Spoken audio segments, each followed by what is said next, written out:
Laurent Delahousse se fait couper la chic par Julien Clerc après une grosse erreur sur sa relation avec France Gall. En plein direct, Julien Clerc n'a pas hésité à recadrer fermement Laurent Delahousse après une remarque maladroite sur France Gall. Dès ses débuts, Julien Clerc a toujours souligné le rôle central des femmes dans sa vie, autant personnelle qu'artistique. Que ce soit à travers ses premières muses ou ses relations plus publiques, l'amour a toujours été au cœur de son œuvre. Il l'a chanté avec une intensité singulière, alliant douceur, passion et mélancolie. Cette sensibilité a façonné son univers musical unique. Ses chansons sont souvent inspirées par des rencontres fortes. Elles traduisent des relations intenses et parfois compliquées qu'il a toujours racontées avec sincérité. Parmi ces liens, une histoire d'amour avec une grande voix des années 70 reste particulièrement marquante. Cette relation a profondément influencé son travail artistique. Elle laisse une empreinte durable dans son répertoire. Le chanteur en couple, il est fou amoureux. Au fil des années, Julien Clerc a vécu plusieurs histoires marquantes, qui lui ont donné 4 enfants.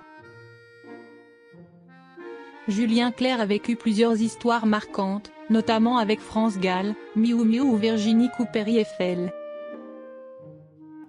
Depuis 2004, il partage une relation stable avec Hélène Grémillon, qui lui est plus de 30 ans plus jeune. Leur histoire inspire son nouvel album Une vie, dont la sortie est prévue ce vendredi 23 mai. Dans ce disque, il aborde des sujets profonds comme la paternité, l'amour et le deuil. C'est en backstage d'une émission de Thierry Ardisson, Rive droite rive gauche, que le duo s'est rencontré. Elle était encore stagiaire. Qu'il s'agisse d'un coup de foudre ou non, le couple s'est uni 8 ans plus tard, en 2012, et reste toujours soudé aujourd'hui. Leur fils Léonard, né en 2008, est venu compléter la famille, devenant le 5e enfant de l'ex-coach de The Voice. Julien Clerc recadre Laurent Delahousse en plein direct. Lors de l'émission 20h30 le dimanche sur France 2 ce 8 juin, Laurent Delahousse a reçu Julien Clerc, qui est revenu sur sa relation avec France Gall. Quand le journaliste évoque sa chanson Souffrir par toi n'est pas souffrir, il glisse, elle vient de votre histoire avec France Gall, et c'est aussi parce que vous lui avez présenté un certain compositeur nommé Michel Berger. Un peu surpris, Julien Clerc rétorque calmement, ce n'est pas moi qui l'ai présenté. Mais c'est vrai que j'avais beaucoup souffert, alors j'ai dit à Étienne, écris-moi une chanson là-dessus, il faut qu'elle revienne. Avant de changer de sujet, Laurent conclut sobrement, elle n'est pas revenue. Leur rupture date de 1975, à l'initiative de France Gall, qui voulait sortir de l'ombre de Julien Clerc pour se retrouver artistiquement.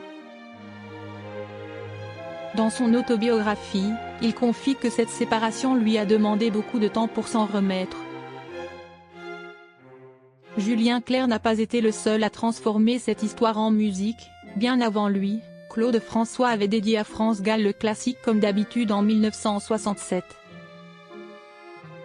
Peu après, France Gall a rencontré Michel Berger, avec qui elle a vécu une relation amoureuse intense et une collaboration musicale majeure.